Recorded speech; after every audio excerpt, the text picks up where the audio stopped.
Bonsoir à tous, donc dans cette vidéo je vais vous parler de la période de stagnation de la perte de poids ou des paliers après avoir eu recours à une chirurgie bariatrique. Donc pour petit rappel, je ne suis pas médecin, je n'ai pas de connaissances médicales, donc je partage avec vous mon témoignage, voilà simplement.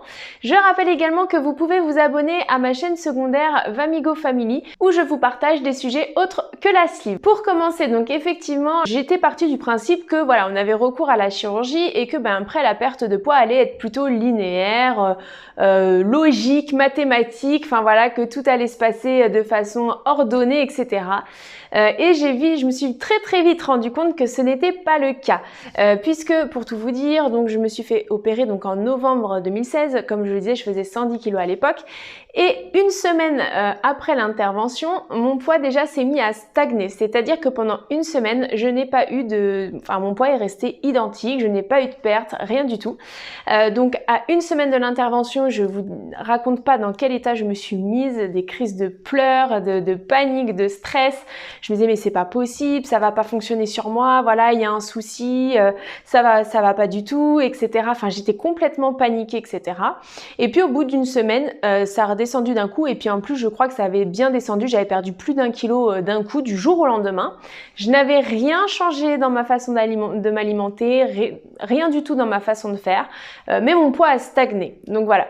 Après, donc j'ai eu un premier rendez-vous après avec ma nutritionniste qui m'avait expliqué à ce moment-là qu'effectivement la perte de poids n'était pas linéaire et que par moment en fait le corps avait besoin de ralentir la perte pour pouvoir récupérer un petit peu toutes ces sollicitations qu'il avait, notamment déjà d'une part par l'intervention chirurgicale, etc. Et puis aussi par le fait qu'on était moins alimenté. Donc voilà, il avait besoin de s'adapter, il avait besoin d'un temps d'adaptation. Donc là déjà, j'ai compris que ça allait pas tout à fait être comme je l'avais imaginé. Et puis après voilà, mon poids s'est remis à diminuer et j'ai eu la chance vraiment que ça se passe plutôt assez bien. J'ai constaté qu'au fil des mois, en fait, le nombre de kilos que j'avais perdu diminuait petit à petit, mais pour autant je perdais toujours, donc c'était plutôt bien. Et voilà, j'avais eu quelques périodes effectivement où le poids à nouveau s'était mis à stagner, mais en général ça durait une semaine, 10 jours. Et plus je m'approchais de mon objectif poids, plus j'ai eu cette sensation-là parfois que le poids stagnait un petit peu plus. Et j'ai eu effectivement une ou deux fois un vrai palier. J'avais fait une vidéo avec Sandra Ferreira qui est diététicienne nutritionniste, donc je vous mets la vidéo en barre de description. C'est une vidéo FAQ dans laquelle Sandra Ferreira avait répondu à de nombreuses questions que je lui avais posées, notamment sur les paliers. Elle avait pris le temps de bien expliquer ce qu'était qu'un palier, comment on pouvait y remédier, etc. Sandra Ferreira avait expliqué que on parle de palier à partir du moment où le poids en fait stagne minimum pendant 15 jours. C'est-à-dire qu'en dessous de 15 jours, ce n'est pas un palier, on ne parle pas du tout de palier. C'est qu'à partir de 15 jours sans perte de poids qu'on peut évoquer un palier. Donc ça, j'ai dû l'avoir 2 fois il me semble, mais j'ai quand même eu la chance que ça ne dure pas trop longtemps. Je crois que le plus long, ça a été 2 semaines et demie, quelque chose comme ça, voilà, à peine 20 jours. Donc ça reste correct par rapport à la perte de poids que j'ai eue, puisque j'ai perdu quand même un peu plus de 45 kilos.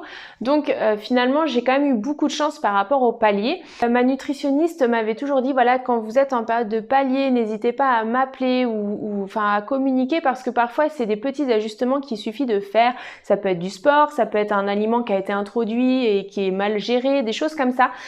Donc c'est vrai que à chaque fois c'est ce que j'ai fait et ça a été pour moi d'un grand soutien, et c'est pour ça aussi que je vous encourage souvent quand j'ai des abonnés qui me posent des questions par rapport à ça, je vous renvoie souvent vers votre équipe médicale, parce que en tout cas pour moi c'est ce qui a fonctionné, c'est les conseils qu'on m'avait donnés et voilà, je les ai appliqués et ça a souvent été d'un bon soutien pour moi dans ces périodes-là. Mais voilà, ça reste des périodes qui sont hyper stressantes. Moi je sais qu'à chaque fois que ce soit des périodes de stagnation ou vraiment les 2 paliers que j'ai fait, c'était des périodes où j'étais hyper angoissée. Ça se ressentait même sur mon humeur, parce qu'en fait à chaque fois je me disais mais c'est pas possible, ça y est, je vais plus perdre, je vais pas réussir à atteindre mon objectif poids. Après je me posais 1000 questions, je me disais mais c'est pas possible, pourtant j'ai rien changé, globalement j'ai le même comportement alimentaire, je fais la même activité physique. Je me posais toujours plein de questions, et donc c'est des périodes qui moralement, sont un peu difficiles. On sait pas trop comment s'y prendre, etc. Donc voilà. je trouvais que c'était important de vous en parler, de vous rassurer, parce que beaucoup de personnes aussi se posent ces questions-là quand c'est la première fois qu'on y est confronté. Et même si bien souvent on y est confronté plusieurs fois pendant le parcours post-opératoire, la première fois en tout cas elle est un peu brutale. En tout cas moi à une semaine de l'intervention ça a été vraiment beaucoup de stress et beaucoup de pleurs. Donc voilà, je trouvais que c'était important de vous refaire un point là-dessus puisque vous êtes beaucoup à arriver sur la chaîne et je vous en remercie d'ailleurs.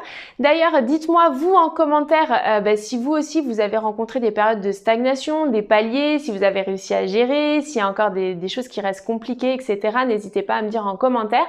Et puis, pensez bien à liker et à partager la vidéo. Pour tous ceux qui sont arrivés jusqu'au bout de la vidéo, je vous propose de noter en commentaire pour ce soir Choupinette Palier. Et puis je vous remercie parce que vous êtes nombreux à jouer le jeu et puis quand j'oublie de le faire, vous me le réclamez. Alors voilà, c'est chose faite pour ce soir et je vous dis à demain. Passez une bonne soirée.